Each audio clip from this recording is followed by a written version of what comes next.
Welcome back to the Wedding Photo Hangover podcast, the finest phototainment in the world. We are an irreverent look at photography. This podcast, like aspirin, will help you recover from your wedding hangover. And this week, coming at you this very week, things are going to be a little bit different. First up, this episode is explicit. We're going to be dealing with some themes like drug use and some sex stuff that we typically don't get into in our normal episodes, or at least don't get into as hard as we do in this episode. So if you're listening with kids around, please turn it off. And if you don't want to hear that kind of dirty, foul language, there's some cuss words too, then go ahead and turn it off. That said, this week, Dustin and I don't have a new episode. So what we're doing instead is we wanted to take some of our content from the Patreon, where we are typically a bit more crass, and bring it out here to the light of day for all of our listeners to experience. So that everybody could get an idea of what the Patreon content is more or less like. So yeah, thanks for tuning in, and I think you guys are gonna really enjoy this first story, or at least I hope you do. I've been made fun of nonstop by almost all of my friends ever since I shared this story with them. So yeah, I guess enjoy, and thanks for tuning in. We'll see you guys back with like a regular show next week as we dip our toes into season 4 of the Wedding Photo Hangover. That's right. This is the end of season 3. We're on to a whole new year, babies. Get your world-saving gumboots on, 'cause here come Steve and Dustin to save the world. Welcome back to another episode of Steve and Dustin Save the World. We're saving your world, one crazy-ass Facebook question at a time. This week, Dustin, before we get into anything else, promise listeners in the real episode on the real show. Not this phony shit. Not this fake shit we do. More deets on, the trip to California. Dustin, I got news for you. Dustin, when you did shrooms. You did shrooms. No shrooms. When you met Ulices, did you do any drugs with Ulices? I mean, alcohol is a drug. You didn't do any other drugs? Ulices took me to a dispensary, and we got some marijuana. And did you get some Pepsi Van Dyke? I got some marijuana Pepsi Van Dyke. Dr. Marijuana Pepsi Van Dyke.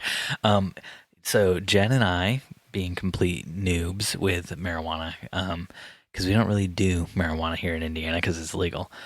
We talked to somebody at the front, and they recommended some stuff, and then I tried an edible based on what they said. And Dustin, let me tell you. Yes, please tell me. I took the edible, and what kind of edible? Is a gummy. And I've never done that before. I've only ever smoked weed before. I've never done edibles or any of the other crazy stuff you can do. And at first I didn't feel anything because it takes a while to hit. And maybe an hour later it hit, and it hit so fucking hard, Dustin. I think Where were you when it hit? That's the question. So Ulices, Hopefully when he found out we were coming to his area, reached out to Jen and I and offered to let us stay at his place, which is super, super kind, super nice of him. At first we said no because we're going to have the kids with us. And then the kids decided they wanted to stay with grandma instead. So when I told Ulices that, he re-invited us to stay with him again. Big mistake on his part, I would say.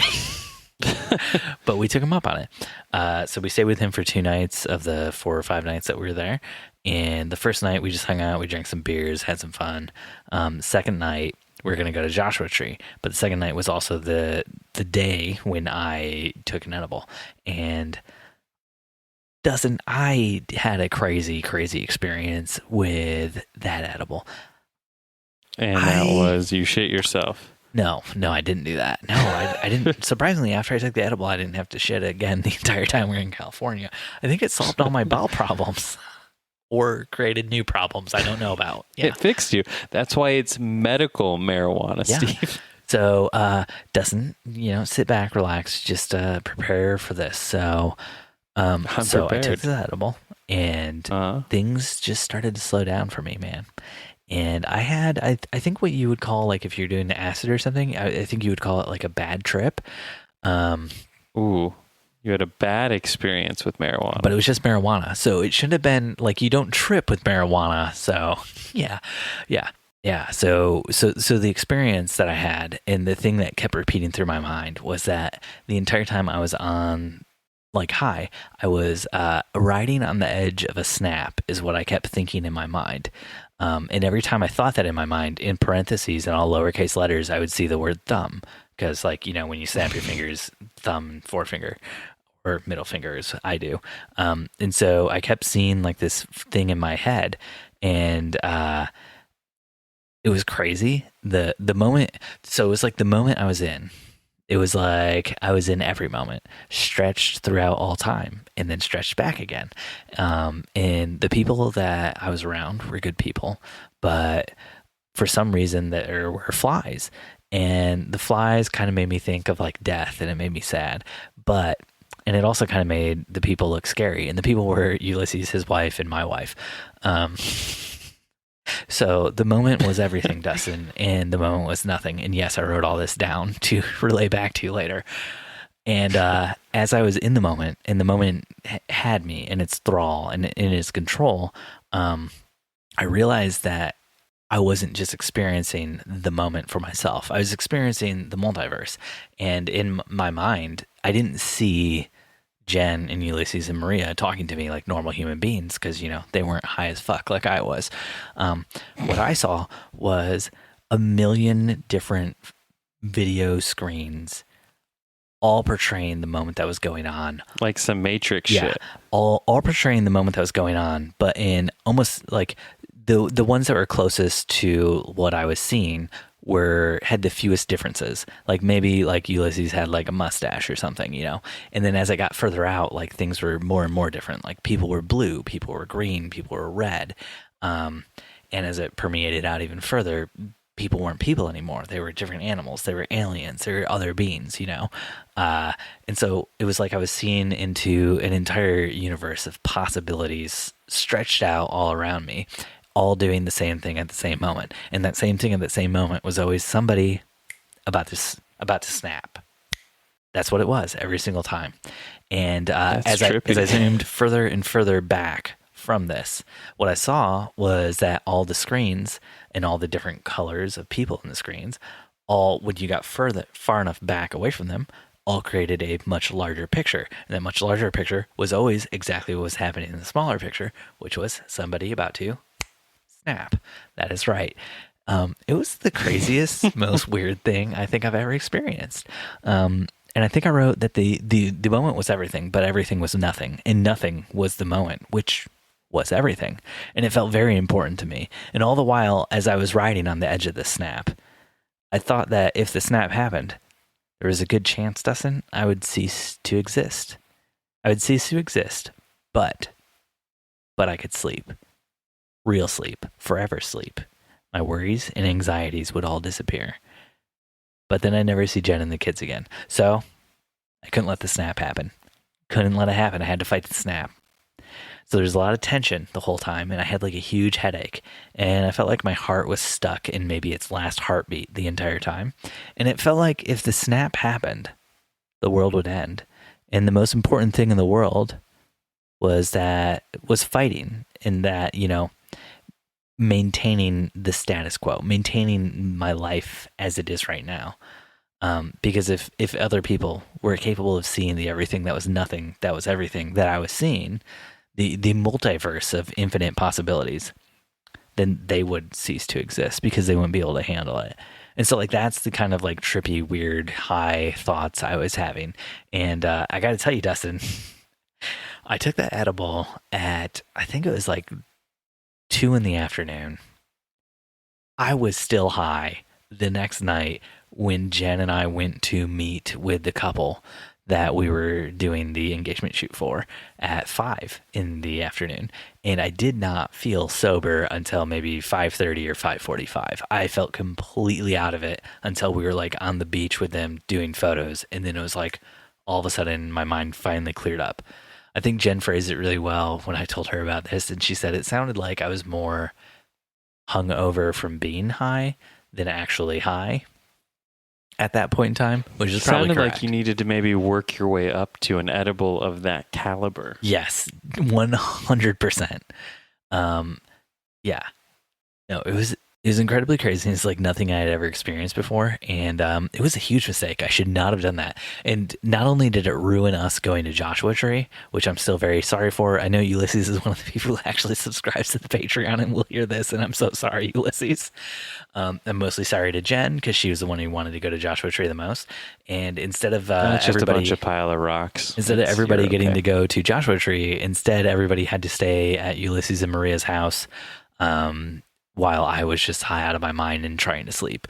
And I slept for about 20 hours. Jesus. I believe at one point in time, Jen asked me if I was feeling paranoid. And I can't remember exactly what I said to her, but I think I said something like I'm not paranoid. I'm just questioning all of the infinite possibilities of life right now. The only thing I could describe it as is like when you go to the dentist and I had an instance where they forgot I was there, like they forgot about me and I had the laughing gas stuff on. Yeah, that's good stuff. And if you close your eyes while breathing in the laughing gas, like your mind just goes to a million places. And it's the closest thing I can think of to what I would call like a really not bad trip, but like a really wild trip. Yeah. I've never been high like this at all from smoking. Smoking is just like, you smoke a little and you're fine. This edible was like, I needed to go to sleep or something. And also I was seeing a multiverse of possibilities. You just have to eat. No, see, every time after I took the edible, because they were like, no, come eat with us. And every time I tried to eat or, the biggest mistake I think I made was, after doing the edible, I started to feel sleepy, and I was like, I wanted to hang out, and because I was just, I'd only hung out with Ulices in real life for like one day, and I wanted to get to know him and his wife better. And so I was like, I'm going to grab some coffee. I'm going to drink some coffee. And maybe 10, 15 minutes after the coffee. To your brain. Oh my gosh, yeah. Bad idea. Yeah, so then like That's later, probably your downfall. So like I slept for like 3 hours and then later woke up and we went to like downtown where Ulices lives to like go to a bar, get some drinks and stuff. And I was like, I feel terrible. And they're like, what do you want? And I was like, I'm just going to grab a coffee again. And then like 15 minutes later, I felt super terrible again. And, I'd never been high like this before, so I didn't have any idea. But yeah, no, the coffee was a very bad choice. I drink a ton of water. The water seemed to help. But like eating food and drinking coffee just put me in the worst feeling like place ever. So do we want to do some questions though, for realsies though? For realsies, man. Yeah, for realsies. Instead of just talking about edibles the whole time and our experiences with them being incapacitated. Chelsea from a random Facebook group asked the following. I am primarily a newborn family photographer and shoot strictly natural light.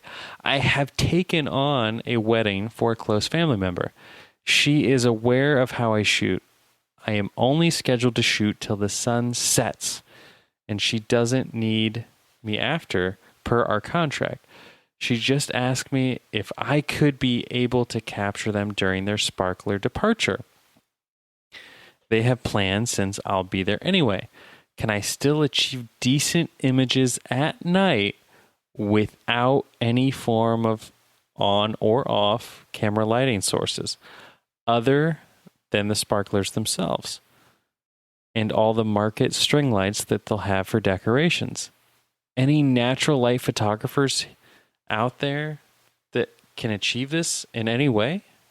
Please send help. Chelsea, I got to tell you, first thing you want to do, day you're going to shoot this wedding, pop an edible right before you shoot it. The lights are going to be so much different. You're going to have a much better experience.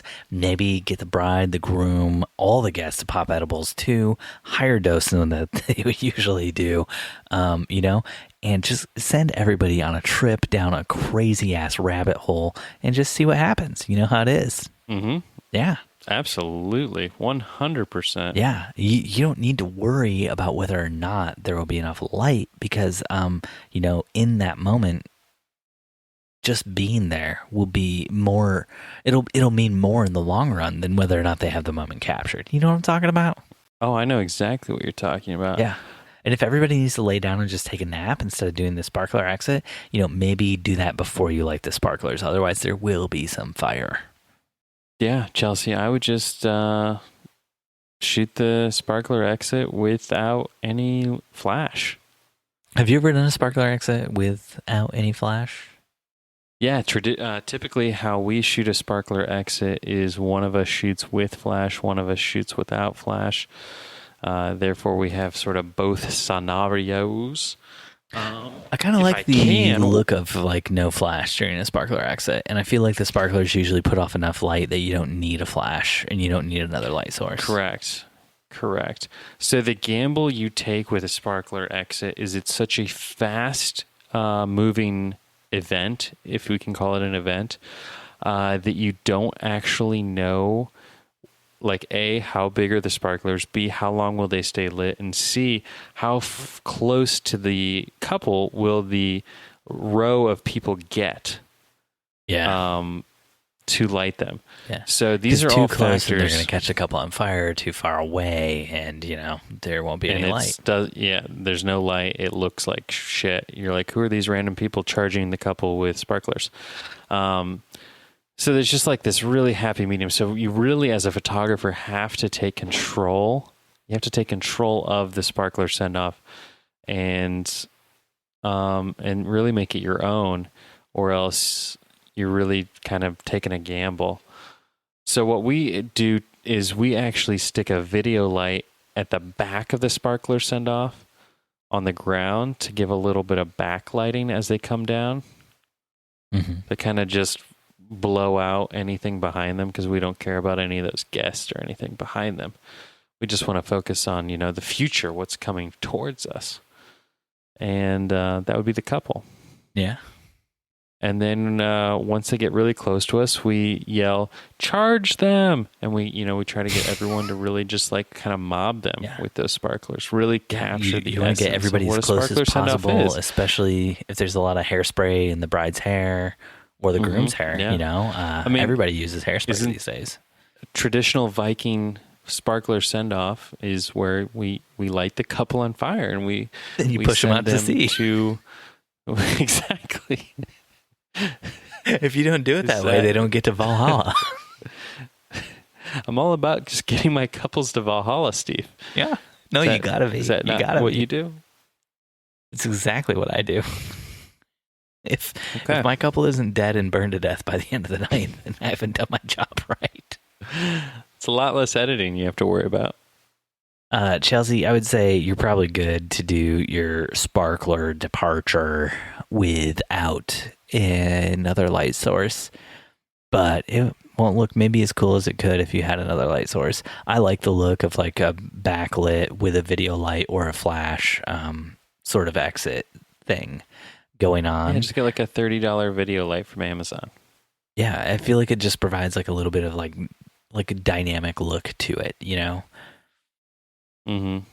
But whatever, to each their own. Yeah, you be you, Chelsea. Yeah. You be you. Do what you're comfortable doing. Yeah, I've been seeing a lot of people recently posting photos where like they just have a car with like the headlights behind the bride and groom, and while I think that makes it look like the bride and groom has to get run over by a car, a lot of people seem to like those photos. So whatever you want to do, just throw a car right behind the bride and groom with headlights on.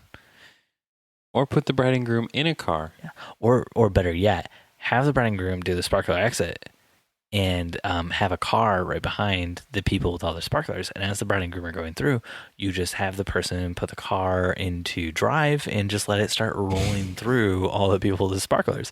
And now you've created a very dynamic photo as people run for their lives and some get flattened, you know? As they all go to Valhalla. Yeah. You're sending them off just the way the Vikings want you to. You just got to make sure you're near a water source. Mm-hmm. Terry from a random Facebook group asks, "Wedding photographers, what are your thoughts on photographing during prayers throughout the day, whether it be at the ceremony or reception or whenever? Do you, the photographer, during the prayer, take one shot just before, snap a couple during, snap a bunch during? I know what I do personally, but saw someone else do it entirely different at a wedding I attended as a guest over the weekend. So it got me curious." I think, Steve, I mean, honestly, this is a very easy question. I don't even know. Yeah, no, Terry, you sound Terry, like a judgy asshole. You sound like you went to a wedding, Yeah. you saw a photographer doing photos during the prayers different than you do, and you judged them and their relationship with their God. And now you're writing to us. But yeah, I think this is a pretty easy one. So, Terry, the best way to think about prayer is think about it as like somebody's almost like fishing, right? Whoever's giving the prayers like fishing, they're throwing a line up to the pearly gates, right? Putting a little plug into the Ethernet port up there with that fishing rod, getting a straight signal to the big man upstairs. If you don't take a picture during that time, how are you supposed to bless those photos when you got all that signal coming in and out from the big pearly gateville? From Big Dog. I mean, Big Dog himself. How else is the big G supposed to come down and just bless on all those photos? I mean, it's pretty simple to me. You got to just snap a couple. Terry, you got to surf that wave of prayer straight up to heaven and back with your camera so that all your photos get blessed. If you don't do that, then those photos won't be holy. And why would a bride and groom want photos that aren't holy? Or, brides or grooms or whatever, who the hell cares? Like, people got to get their shit done. And if they can't look at their wedding photos and be reminded of the grace and beauty of their God, then I think you've done your job poorly. Mm-hmm. Yeah, I agree. I mean, you've heard of 4G on your cell phone, right? What do you think the G stands for? For gods. For gods. That's correct. Right. Yeah. So as soon as 4G shows up on your phone during the prayer, you should be snapping away. And if you can get to 5G, that's 5 gods, and that's even better. We want to get as many gods in as we can get in. You got, what are the different gods that show up? Zeus, Athena, Olympia. Might have made that last one up. Hercules. And one more. Have you ever done a wedding, though, where like they believed you in like couldn't Zeus get the as their last god? one? Aphrodite. There we go. That's a god. I think that would be, if anyone out there is listening and has done a wedding where like they pray to Zeus, I want to know about that. Like, I think that would be really fascinating. Like, you show up to a wedding and like they're exchanging lightning bolts or something. That has to be a thing. Listen, I'm cutting all that out. I've told you many times that you can't just come on, especially on the Patreon one, which has even less listeners, and be like, if anybody's done this thing, I'd love to know about it. I do want to know about it. Oh, gosh. Terry, so I have grown up in a very religious family, college group, friend group, and I would say when Jen and I first started shooting weddings, it felt super weird to do photos during the prayers because that's your special time with God. Your special time with God and everybody else who's also spending their special time with God at the same time. So it felt very weird to me at first, but the longer I've been shooting, a lot of couples Jen and I will actually request that we do photographs of them praying with their bridesmaids, their groomsmen, whatever it is before the wedding. They'll request photos of like people praying during the prayers during the wedding and stuff. So I would say you'd be kind of remiss if you didn't get photos of that. But do you want to be like snap, snap, snap, snap, snap, snap, snap, snap, snap during that time? Yes. No, you don't. 100%. So pick the shots you want to get, shoot them, and then put your camera away and let people enjoy their time communing with God. Mm-hmm. Mm-hmm. Or let your photos be your way of communing with God. Yeah, you can do that too. Everybody worships in their own way, and maybe you got to worship in your way, and that way is taking photos. Click, click, click, click, click, click, click. All right, I think that's going to do it for us this week on Steve and Dustin Save the World. We have saved everyone's worlds from prayer, from prayer, from edibles. Yeah, and whatever the hell else that other question Chelsea asked us was. Thank you guys so much for joining us, and we'll see you next week. Later, Dustin. Later, babes. Oh yeah, so here's an epic song. I'll sing it all night long while Steve and Dustin save the world.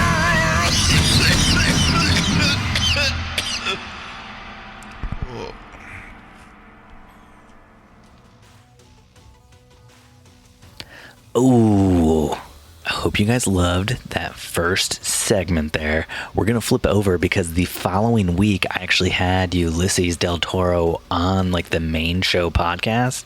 And then Ulices and I did like a little talk over of what he thought was going on or what he thought I was experiencing.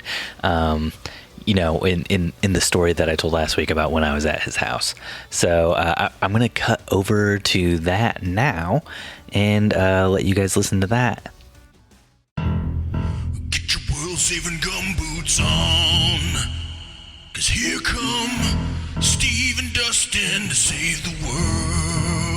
Welcome back to another episode of Steven, I guess Ulices now, Save the World. Yeah, Dustin couldn't make it. Dustin is no longer in the world-saving business. It's just Steven Ulices now, saving the world, one Facebook random question at a time. Ulices, I'm so glad to have you here with me this week, buddy. How you doing?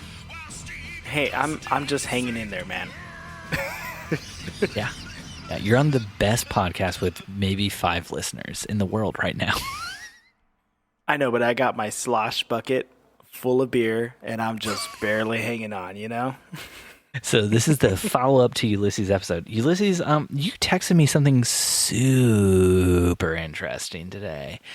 I did. So last week on the podcast, I shared my experience, doing edibles when I was in California with Ulices, and Ulices, I guess, didn't know what my experience was until he listened to the episode. So I want your reactions now, Ulices. Everybody wants to know what you think about that. No, man, when you were here, you did kind of describe it, but you did not go into detail like you did on the podcast episode. I don't understand. I told you I was riding on the edge of a snap.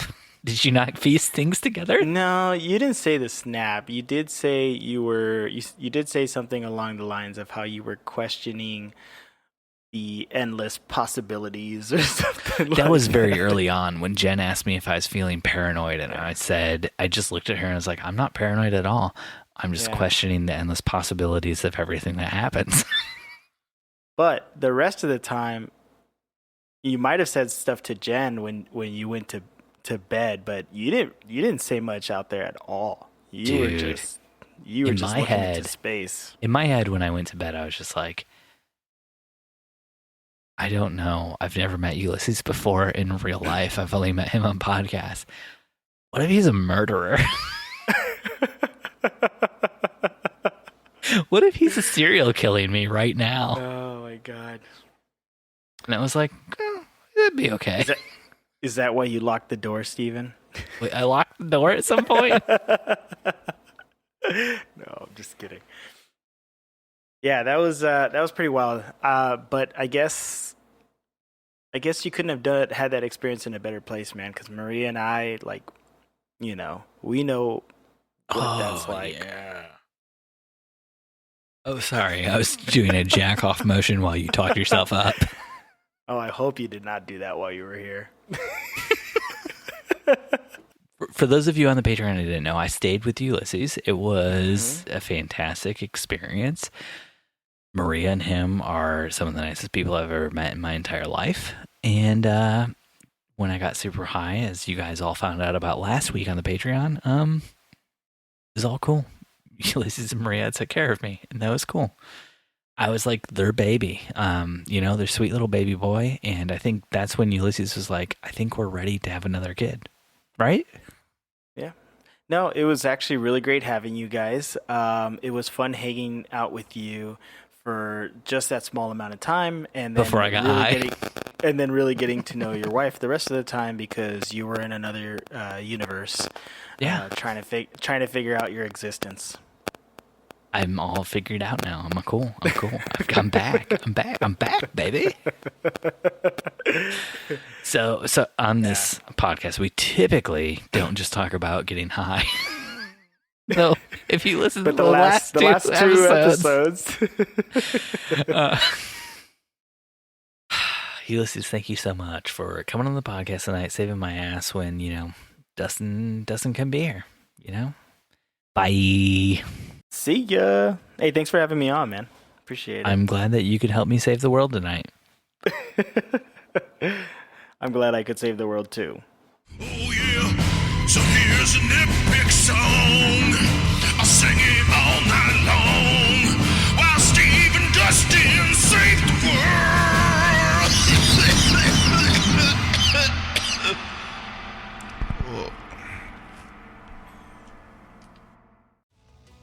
Hey guys, so this is the final Steve and Dustin Save the World segment that we're going to be playing in this episode. And remember at the top of the show where I said there might be some like gross sexual stuff in this that we usually don't talk like in the real show? This is the one. This is the one where that happens. So I'm sorry in advance, but here it is. Get your world-saving gumboots on. 'Cause here come Steve and Dustin to save the world. Welcome back to another episode of Steve and Dustin Save the World, saving your world one Facebook question at a time. Dustin, my man, McKibben, what you got for me? You got any good Facebookers? Oh, I've got all the best Facebookers, Steven. Simon from a random Facebook group asked, so, Mother of the Bride said in her speech, keep his balls empty and his belly full. Do I leave that in the film? Oh my gosh. At least it wasn't keep his balls empty and your belly full. Oh, God. It could have been worse. With some creative editing, though, you could probably change it to that. Yeah, you definitely could. I mean, his and your, they're both one syllable, so oosh. It would make for some great reaction shots if you had multi-cams going. That's going to make for some great reaction shots, even with keep his balls empty and his belly full. You don't even need to get to the and your belly full idea to get great reaction shots for that one. Like, everybody's going to be looking around like, holy sh... As long as she didn't follow that up with, because he kept my belly full. He took out his big lens. No. Just sprayed his camera lens spray all over me. Gosh, that's the worst. Simon, I'm assuming you're a videographer because you said, do I leave that in the film? And not, or shoots film. How do I awkwardly blend into the background and disappear from this wedding, which is what I would have tried to do. Maybe the groom brews beer in balls-shaped casks, and so she was implying that he needs to drink the beer, thus keeping the balls empty. You know, why do we have these crass things like keep his balls empty? Why don't we ever get something like drain those ovaries? You know, like, Can you drain ovaries? Is that a thing? really, really, really get in there on that labia. You want full mouth contact. Keep that clitoris throbbing. Massage that G spot. Massage that G spot. If you can't Keep going, get a please, full please. tongue on the clitoris with a finger on the G spot and a shocker in the beehole, you probably don't deserve to marry my daughter. Listen, is any listeners out there feeling uncomfortable? Like I am? Two in the pink and one in the stink. Or maybe you should reconsider this marriage. You know, we don't get that sort of conversation, and that might be the conversation we need as people who want to vomit at every single wedding we shoot. Yes. Ah, gosh. Ugh, keep his balls empty makes me want to throw up. So, Simon, to answer your question, I would definitely leave that in the film. Oh my gosh. I would start the film with it. Oh, You know, that's a good Or end with start. it. That's a good start and a good end. You know, you start with it, and it's like some keep might his call it a happy ending. balls empty and his belly full. From the how do you think the mother of the bride said it? Because in my mind, she's like, keep his balls empty and his belly full. I imagine she has like an Irish accent. Okay, she's sitting give that there. to She's me. got a pint glass in her hand. She's got almost like a Shrek-like accent. It's like, and Mary keep his balls empty and his belly full. That was that was like no accent. That was just like if I was drunk. I like to think of it more like what is it, like Friday Night Lights? Or maybe Remember Australia. the Titans? It's like empty balls, belly full, can't lose. You know? Mm-hmm. Empty balls, belly full, can't lose. Yeah, empty balls, full belly, can't lose. Go Panthers. Blue 42, empty balls, full belly, can't lose.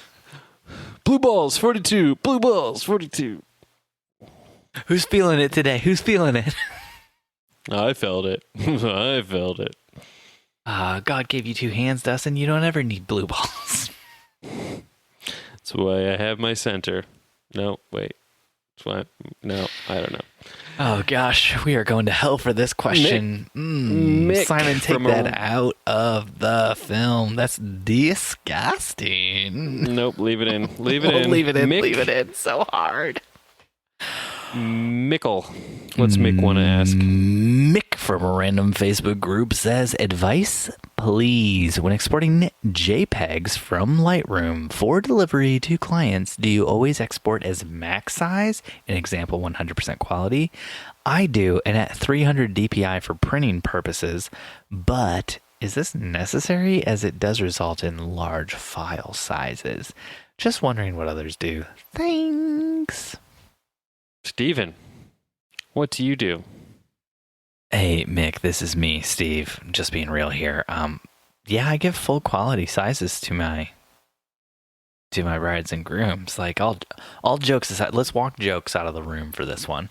No, Let's just talk. You and me, Dustin. You and me and Mick makes 3. So in this threesome, I just want to go ahead and say to you, Mick, full quality, high quality, full quality.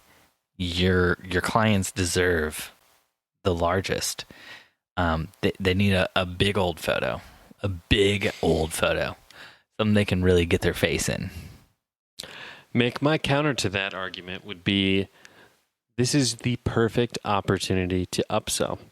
Mick, you call that client right before you export from Lightroom. You say, hey, Jackie, your wedding photos, by the way, amazing. Finishing them up as we speak. Getting ready to export them. And I wanted to give you guys a few options. I normally export them at 75% of the quality that I could. But for an extra couple $100, I could do 85 for an extra $500. I could bump that to 90% quality. Look, Or if you're really wanting 8K resolution, future-proof quality, Jackie, an extra $1,000, you're getting 100% quality. look, Jackie, I just got to be straight up honest with you here. I got the regular package, the oh damn package, and then the I'm gonna motorboat these photos package. You want to get a full face in there and Jackie? Yeah, I think you know you do. You want to motorboat these photos, Jackie. When those iPhone 22s come out and they're like super retina platinum screens, you're going to want that 100% quality, Jackie. I'm just letting you know now. Your Let's eyes won't future-proof be able these. to see that quality, but you're going to want it anyway. Those screens will be way too small for you to pick up on that quality. Because you're going to need that iPhone 22 to handle the size of these pictures. Because you're going to need a 2 terabyte phone by that point to handle I'm having not all. future proofing your photos. I'm actually future locking your photos. It's going to be 10 years until you can unlock these photos and see them on your iPhone 22. Exactly. So, what do you think, Jackie? Is it worth it to you to make these future locked? Think of it as a capstone or a time capsule. Time capsule. A capstone. Think of this as the cornerstone of your relationship. 10 years from now, you know you have these photos to depend upon. Whether you went through a divorce, whether you split up, whether you murdered him or her. There won't be evidence to whether or not the wedding went well. Whether you murdered them. No evidence. But that's, Mick, that is what I would do if given the option. Chris from a random Facebook group asks, for the people, Dustin, that offer Who you calling USB the drives right now, what will you do next year when MediaZilla totally stops supporting them? Boom. I'm in that boat right now. Next year, I'll have to change my deliverables. Boom. What does that mean? I don't know a whole lot about MediaZilla. I looked at them for like a hot second. From what I understand, MediaZilla is sort of kind of like a higher end, more advanced Vimeo-like platform. Okay, like let's redo that. Videographers. For the people that offer USB drives right now, what will you do next year when USB is dead? Well, I think I'm in that boat right now. I'm in that boat. I don't think you can get rid of that in the question, though, Steve, because from what I remember, MediaZilla had sort of an a la carte add-on option where somebody that used MediaZilla, much like Pass, they could opt to order a DVD or a USB drive, and MediaZilla would actually perform the task of sending them one. So, are you saying Chris doesn't know how to drag and drop files from his desktop to a USB drive? That's what I'm saying. That is what I'm saying. Chris, I think Chris should be asking other questions. Chris, you're fucked. I'm so sorry, Chris. Chris, how did you get the files onto your computer in the first place to edit with? Plug my camera into my computer, Steve. That's what I did. I imported them straight from my camera to Final Cut Pro. I have an iMac. It has literally 2 USB ports on it. There is that are USB-C. I don't know where I can find USB-C USB Chris, drives. where did you find this magical USB-C MacBook that has 2 USB-C ports? As far as I know, Apple only sells 1 USB-C port or 4 USB-C ports on their MacBooks. It's a limited edition one, Steve. Oh, did you get that YouTube Red one? Or U2 Red one, I mean? It's all red. All the time. Oh man, Chris, you're gonna have to learn how to use a computer. It's really sad. So what I'm positing from this is Chris shoots the wedding, and then he ships, probably on film, ships that film out, has somebody else edited it, digitize it, and then edit it, and then upload it to MediaZilla for his clients, and then sends that MediaZilla file via USB to the person. I would love to meet somebody who shoots wedding films, like wedding videos on film. I know there are people out there that do this, and I think that that has to be crazy. I'd love to meet a photographer who shoots on film. Yeah, there's still a few oddballs out there that do that. Okay, now if everybody could just pause at the front, I've got one shot at this. We gotta make it count. No blinking! Someday there's going to be like a new form of photography. Let's call it holography, or where you can somehow take holograms of the room. And people are going to be like, I can't believe people are still taking like digital photos, like still images, when you can take like these live photos. I can't believe people are still doing photos when you can do video. That's what you just said to me. That is 100% what you just said.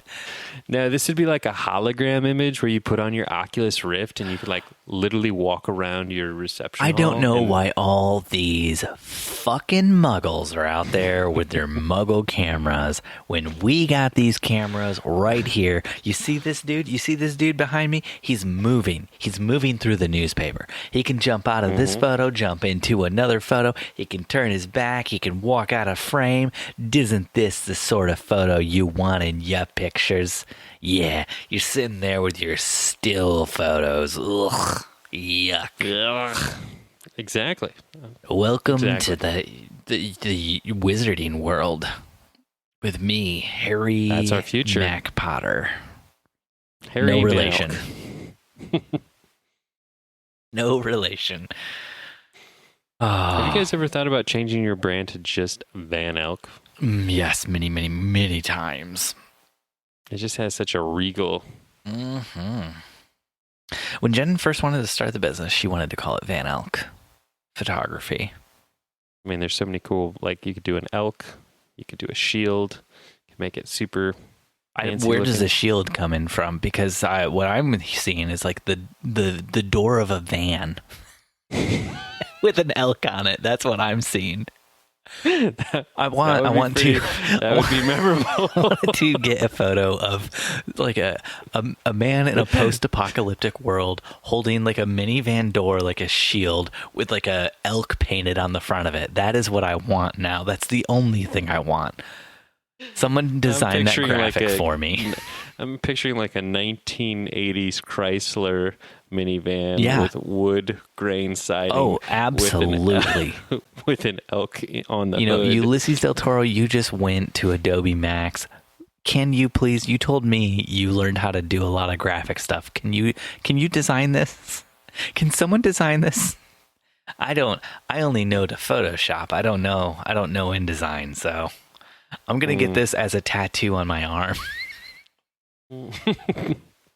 Van Elk. Jen is going to hate this so much. I joked around to Jen, so I do want to get an elk tattoo on my arm, and I joked around that I was going to get an elk tattoo on one arm and a van tattoo on the other arm. She got like real a Honda pissed. Odyssey. Yes. She got real pissed about that. And I thought it was funny. No, not like a Honda Odyssey. I think more like a Scooby-Doo Mystery Machine type van. Something that like screams van. Like a rape mobile. Yes. Wow, why would you say that? But yes, that you're imagining the correct van shape. An undescript, tinted window. A murder vehicle. Mystery mobile. Mm-hmm. I think that's going to do it for us. We have saved Simon's world from that Mother of the Bride speech. Empty balls, full belly, can't lose. We should say Mix World from Lightroom photos. Photos, JPEGs at 100% more quality. Money based on quality control. And we saved Chris World from USB drives and holograms. Chris asked about holograms, right? No. He's like, if I'm Star Trekking my way into the future. Yes. So I think that's going to do it for us tonight here. Dustin, good night, my friend. Good night, Stephen. Oh yeah, so here's an epic song. I'll sing it all night long while Steve and Dustin save the world.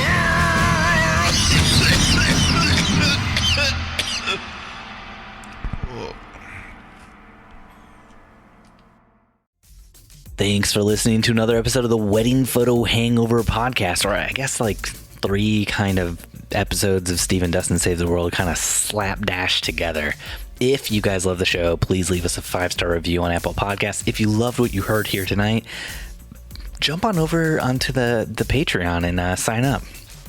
You can get there by going to SteveandDustinSaveTheWorld.com or by going to patreon.com/WPH, whichever one floats your boat more.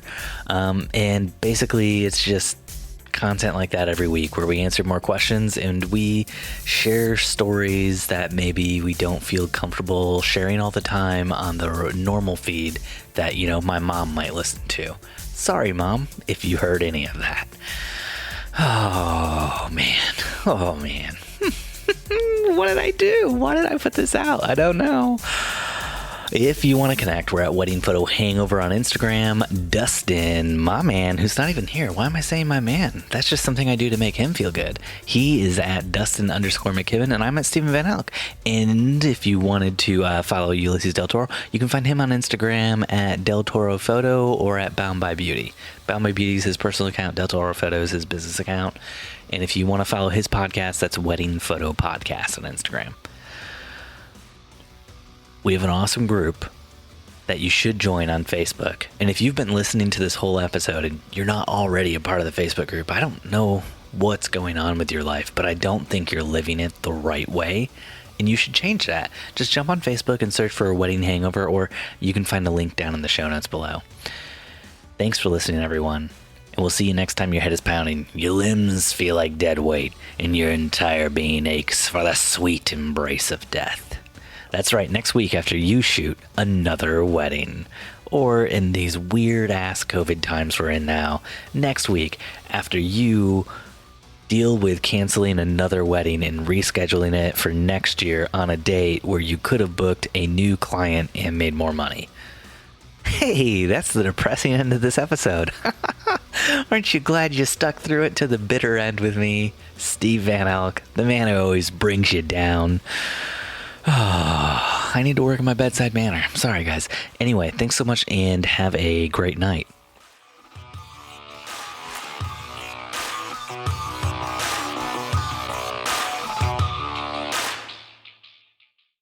Boop, boop. Wedding Photo Hangover was edited this week by Steve Van Elk of Bespoke Tone. Go to Bespoke Tone for all of your photo, video, and audio editing needs. Woo-wee.